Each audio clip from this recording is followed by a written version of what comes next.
My definition of family, I don't think that people necessarily have to be related to you, like through your bloodline, for them to be considered your family. I think it's just the people who are there for you when times get hard, and the people who like support you no matter what you do.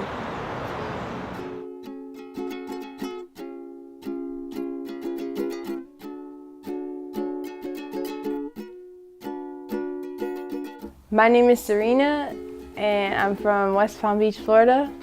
I was living in Florida for my whole life, I guess until, like 18 years. One of my best friends, Taylor Snow, and my sister, we were all like, yo, one day we're gonna move to New York and live in like our own apartment, and we're gonna like go live out our dream.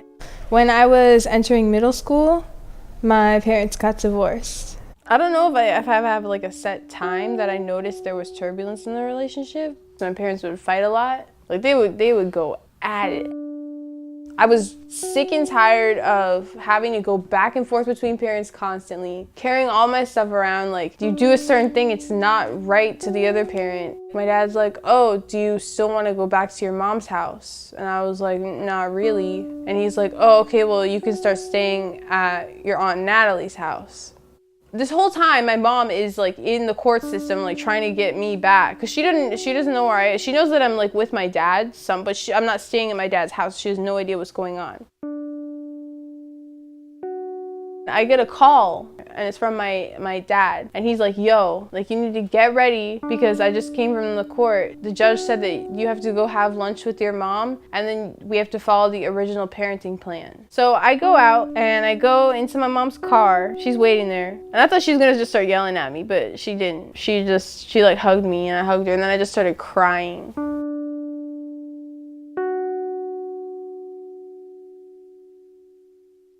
We drive up and we pull up to this hotel, and I was like, what's going on? And she's like, right after you like left to go stay with your aunt or whatever, then we got evicted from the house, and now we have to stay in a hotel until we can get another place. We were staying in hotels for a while. I was texting my dad on Snapchat.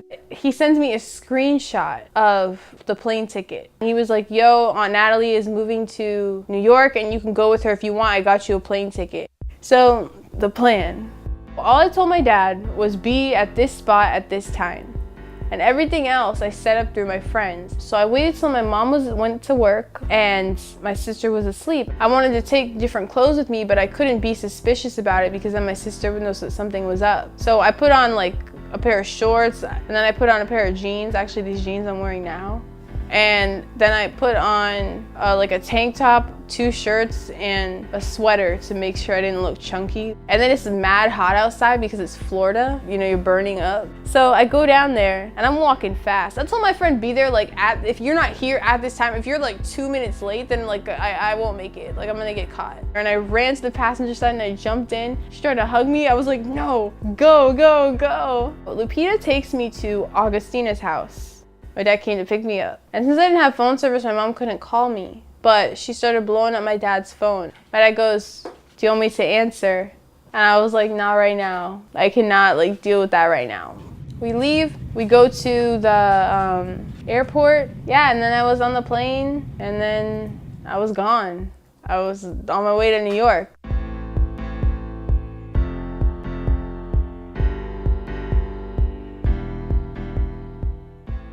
I mean, I just realized that I had to do something for myself. Like, I didn't really see my life going anywhere when I was in Florida.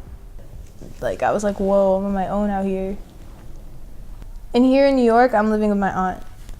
Where is your mom and dad? My mom and dad, they both still live in Florida. Everybody else still lives in Florida, it's just me.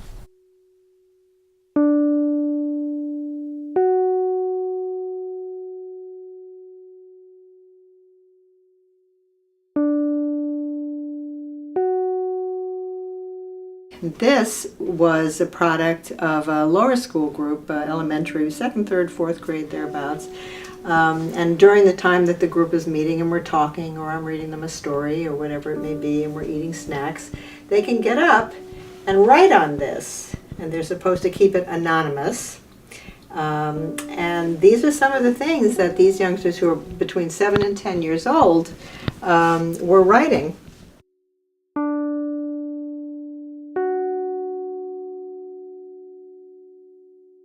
It was really hard to go back and forth between the parents because you had to be like, they had a time, and if you were late, then they would always argue over that, and then you're kind of like put in the middle of everything. They get caught in the middle and they have loyalty issues and they feel badly. I mean, kids are products of both of their parents, so no negative speaking about the other parent. That's so damaging to kids. Children react differently to parents separating, and if they're exposed to parental conflict, they are at risk for destructive behaviors. They may not do well in school. They may use substances. As we know, any kind of stress, anything that creates stress can lead to anxiety, can lead to depression, can lead to behavioral problems. So it definitely can have a significant impact on their mental health. I think the most common problem is that there is a lack of sufficient concentration. There's just a lack of sufficient energy and focus. There has to be some communication such that the whole team of teachers knows that a student's going through a particularly awful time. Court takes an enormous toll on kids when the court's involved. So if the word can go out in a sort of confidential way, Janie is likely to be a little distracted. Things are a little tough right now. And then, assuming that the teachers know, then they might just cut a student a little bit of slack. At one point, my mom didn't want me to see my dad anymore. And I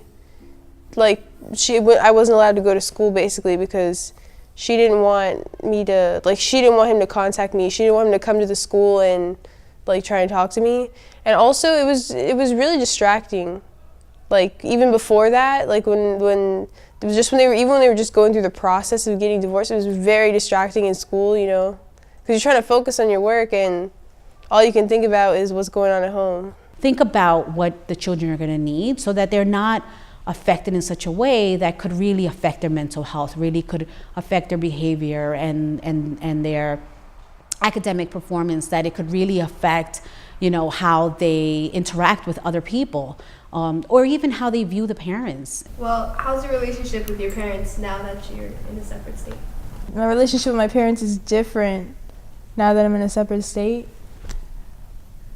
Does it cause any strains? Yeah, it does cause strains. How? Why? You don't want to say it? Well then, thank you. Okay. Cut. I believe in love, but me personally, I done did some fucked up things. So I can't really say I believe in it. I don't know. At first, you think you're in love, but you're not. It's I don't know. It's just it's a temporary emotion. I feel it is. But when I think of my mom and dad's relationship, it makes sense because look at them now and look at them before. You would never think they would got married and had 2 kids, but they did. My parents are separated, and I didn't really notice it happening. It just sort of happened. So there wasn't much of a lead up to it, and you just sort of, it happens, and then you just sort of have to get used to it. My dad and my mom separate for when I was a baby, so I didn't even really know who my dad was at all.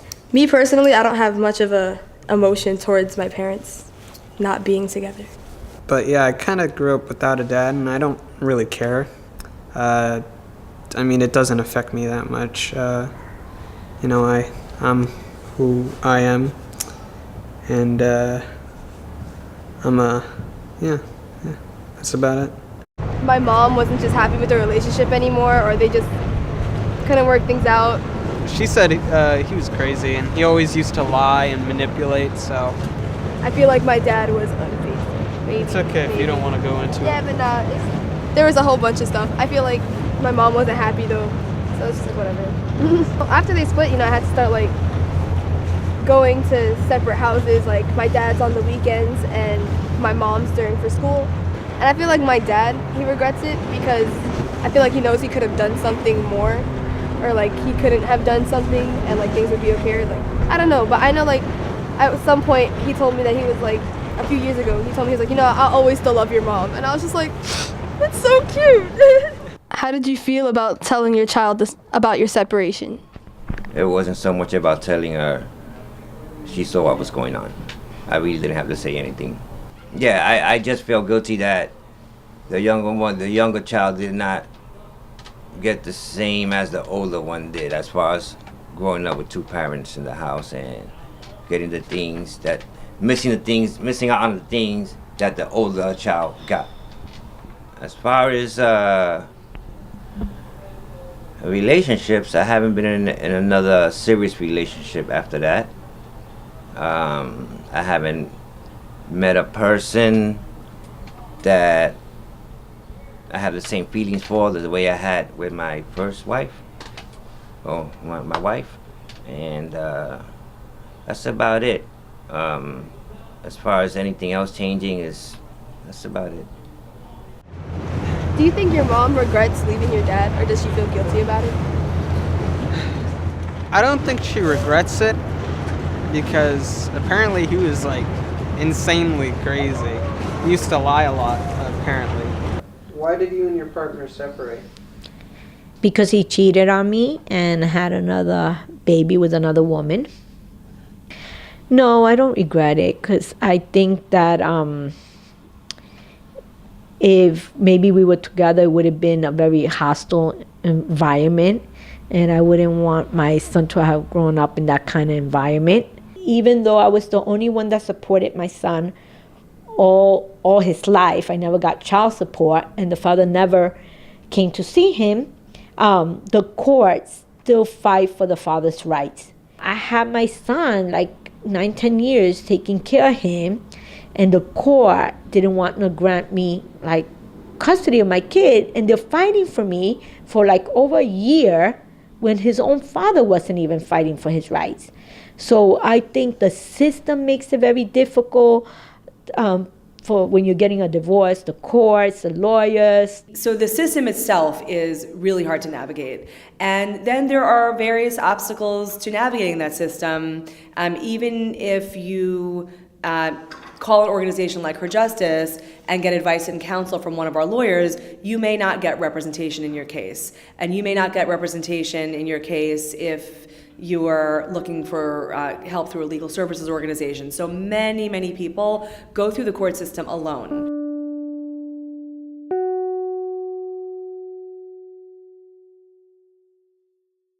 The fact is that women make fewer cents on the dollar than men. Low-income women in particular are disadvantaged in terms of job and education opportunities.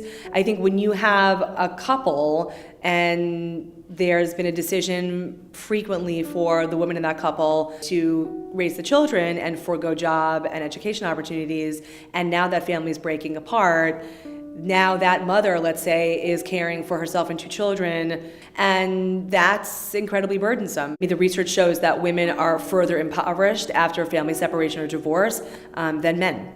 And our child support laws are extremely complicated and in many instances, I think, inequitable in terms of requiring two parents to contribute to their children's care.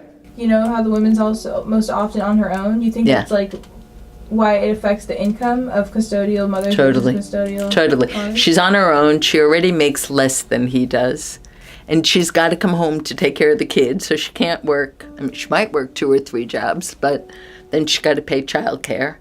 You're paying child care, so a large part of your salary is going out the window.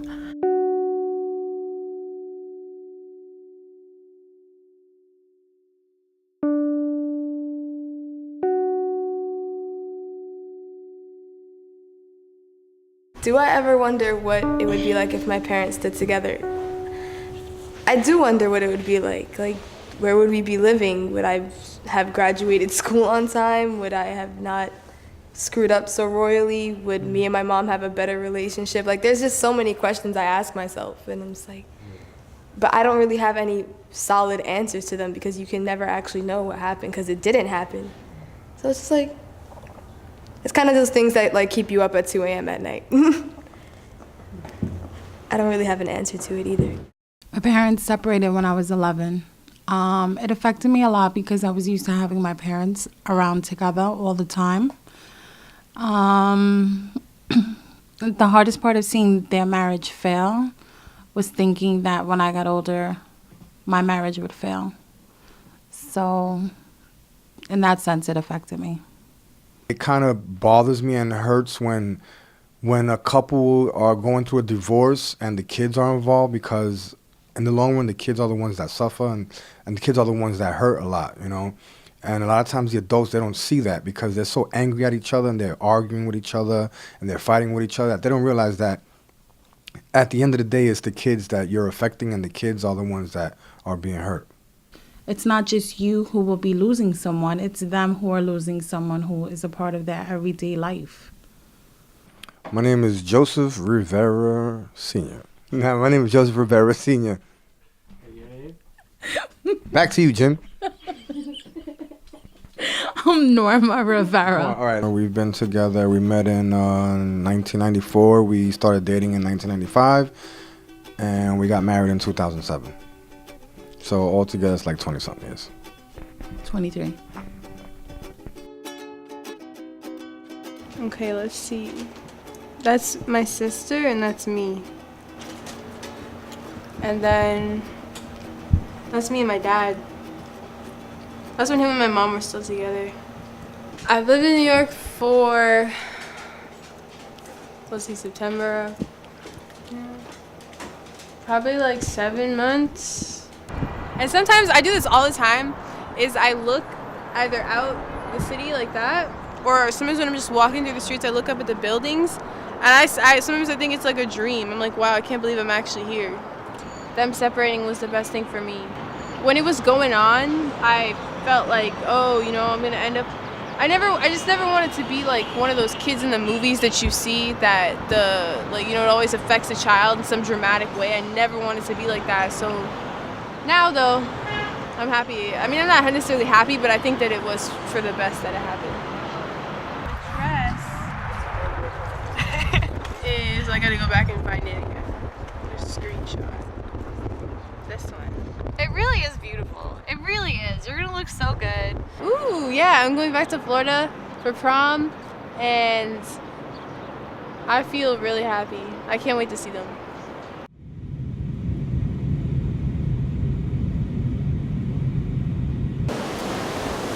Hello, New York. This is Becca Vaughan coming to you from South Florida. We're here at Lake Worth Beach today. We've got beautiful low tides and warm summer weather. When did you find out that I was moving to New York? I knew ahead of time, but I kind of found out when you were doing it. Like, you were just like, see ya. And I was like, you go, girl. Do you want to talk about how it affected you? Oh, do you want to talk about things you like? Yes, I would very much like to talk about things I like. I like beddings on the beach. I like ice cream. I like modeling. I like lots of things. I like going shopping. I like H&M. I like Kohl's. I like doing makeup, preferably with Lorac products. All right? I like going for a swim. I like going to the pool. I like my sister Serenah.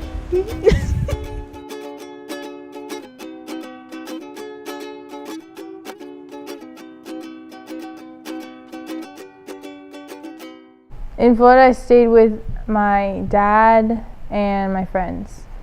I shared the documentary with my parents, and my dad knows that I'm in it, but my mom doesn't know that I'm in it. Are you nervous about your mom seeing it? Not nervous. Well, how do you feel then? My parents knowing about it, they can know about it. They already know about it, but they don't. And a lot of things that you guys know, they don't know both sides. You know what I mean? They only know the one side. That's I kind of know I explained that before, but so maybe when they see it and they see both sides, I don't know how they're gonna react. I don't regret leaving at all, 'cause everything that I have now is like makes me like I'm just like the happiest that I've ever been living here.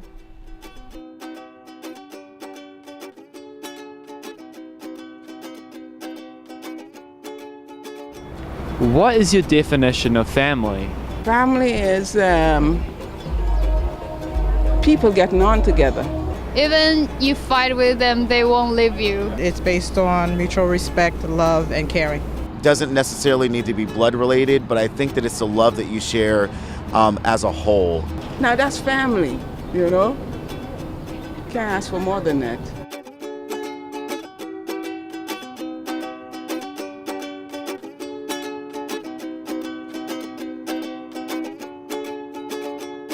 Imagine love being the planet Earth, and then you zoom out and then there's the galaxy, and then you zoom out and then there's the universe. That's how, so all the different combinations of love, that's how versatile they are, and that's how many different kinds there are. And yeah, you not only love in like a relationship, you experience love in your family, friends. So yeah, I believe in love.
How'd you feel about what you just did?